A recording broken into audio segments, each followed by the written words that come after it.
Welcome to my channel tasty cook at home. Hello guys, आज मैं बनाऊंगी बहुत ही आसानी से बनने वाली बहुत ही सॉफ्ट बहुत ही स्पॉन्जी एगलेस चॉकलेट केक, जिसे बनाने के लिए आपको कोई खास इंग्रेडिएंट्स की जरूरत नहीं पड़ेगी। घर के रखे चीजों से मैं इसे बनाकर दिखाऊंगी और साथ ही इसे बनाने के लिए ना ही एग का इस्तेमाल करेंगे, ना ही इलेक्ट्रॉनिक बीटर का इस्तेमाल करेंगे, ना ही ओवन, ना ही कुकर, ना ही कढ़ाई।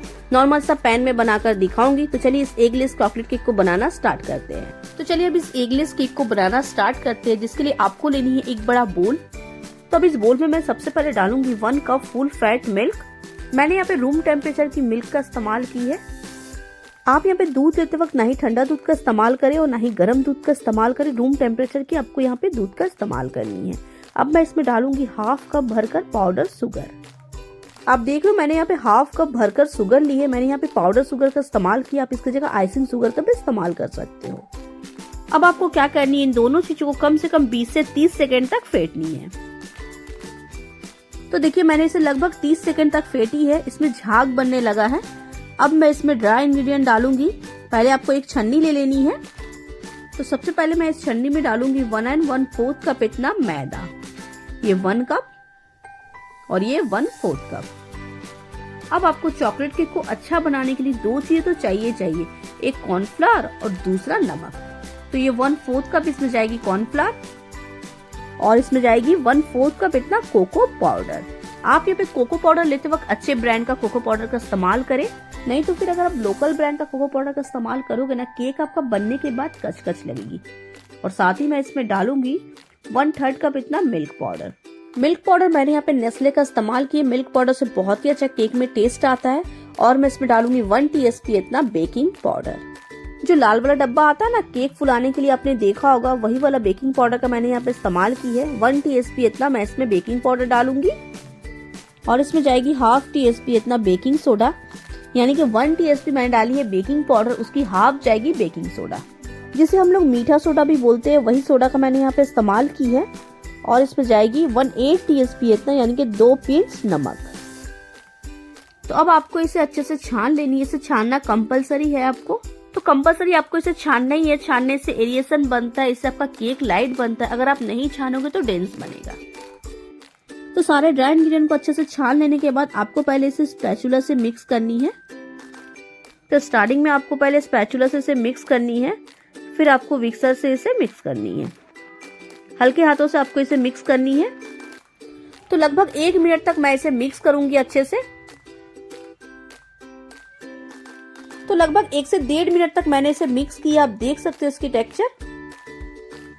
अब मैं यहाँ पे डाल दूंगी ऑयल। तो ये 1/4 कप इतना इसमें जाएगी ऑयल। मैंने यहाँ पे नो फ्लेवर वाली ऑयल का इस्तेमाल किया, यानी कि मैंने यहाँ पे सनफ्लावर ऑयल का इस्तेमाल की है। आप यहाँ पे कोशिश करें नो फ्लेवर वाली ऑयल लेने की। और साथ ही मैं इसमें डालूंगी 1 टीस्पून इतना वेनिला एसेंस। वेनिला एसेंस की जगह वेनिला पाउडर का भी इस्तेमाल कर सकते हो। अगर आप वेनिला पाउडर का इस्तेमाल कर रहे हो तो 2 टीस्पून इतना वेनिला पाउडर डालना। अब आपको इसे हल्के हाथों से मिक्स करनी है।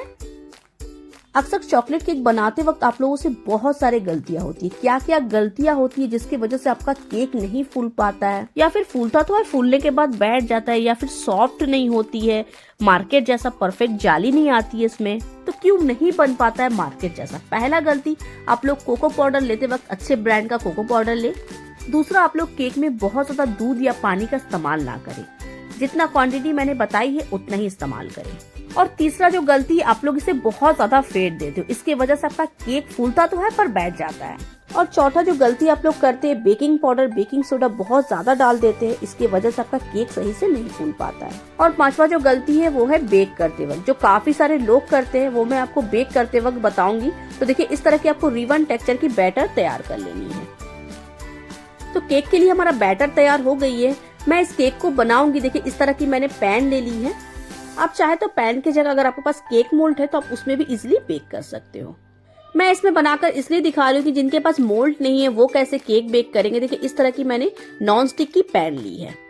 और अगर आप ये सोच रहे हो कि मेरे पास नॉन स्टिक का पैन नहीं है, नॉर्मल पैन है, तो उसमें भी इजिली ये बन जाती है। तो देखिए इस तरह की अगर आपके पास केक टिन है तो ये और भी ज्यादा बेटर है, पर जिनके पास नहीं है उनके लिए मैं दिखा रही हूँ।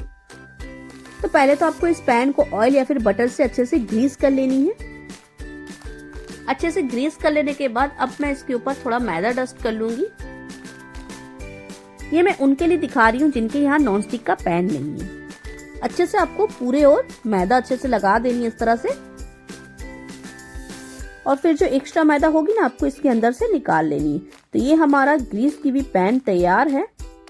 अब मैं इस पैन के माप के कट की हुई बटर पेपर इसके अंदर रख दूंगी। अगर आपके पास नॉन स्टिक का पैन है तो आप नहीं भी रखोगे तो चलेगी, पर अगर आपके पास नॉर्मल पैन है तो आपको बटर पेपर कंपलसरी रखनी पड़ेगी। तो अब आपको इस पैन में डाल देनी है पूरा बैटर। बैटर गिरते वक्त आप देखिए एकदम स्मूथ कंसिस्टेंसी वाला बैटर लग रहा है ना, इस तरह की आपको भी बैटर तैयार करनी है। तो देखिए पूरा बैटर डालने के बाद अब आपको स्पैचुला से इसके ऊपर प्लेन कर देनी है। अब आपको इसके ऊपर लगा देनी है ढक्कन। ढक्कन के ऊपर आप देख सकते हो होल की हुई है, इसे मैं कवर कर दूंगी आटा से ताकि इसकी अंदर की स्टीम बाहर ना आए। आप यहाँ पे कोई ऐसा ढक्कन का इस्तेमाल करें जो अच्छे से आपकी पैन में फिट हो जाए। तो चलिए अब मैं इस चॉकलेट केक को बेक करूंगी। बेक करने के लिए मैंने यहाँ पे एक पुराना तवा का इस्तेमाल की है। इसके ऊपर मैं इस पैन को रख दूंगी। इधर आपको स्टार्टिंग में फ्लेम रखनी है हाई, 5 मिनट तक आपको हाई फ्लेम रखनी है। 5 मिनट के बाद आप इधर फ्लेम कर दीजिएगा मीडियम। तो देखिए 5 मिनट के बाद आपको फ्लेम कर देनी है मीडियम। तो लगभग इसे बेक होने में 25 से 30 मिनट लग जाएगी। तो 25 से 30 मिनट तक आपको इसे इसी तरह से पकने के लिए छोड़ देनी है। तो यही गलतियां करते हैं केक बेक करते वक्त अक्सर लोग। तो आज से उम्मीद करती हूँ इन सभी गलतियां आपसे नहीं होगी। तो 25 से 30 मिनट के बाद मैं आपसे मिलती हूँ।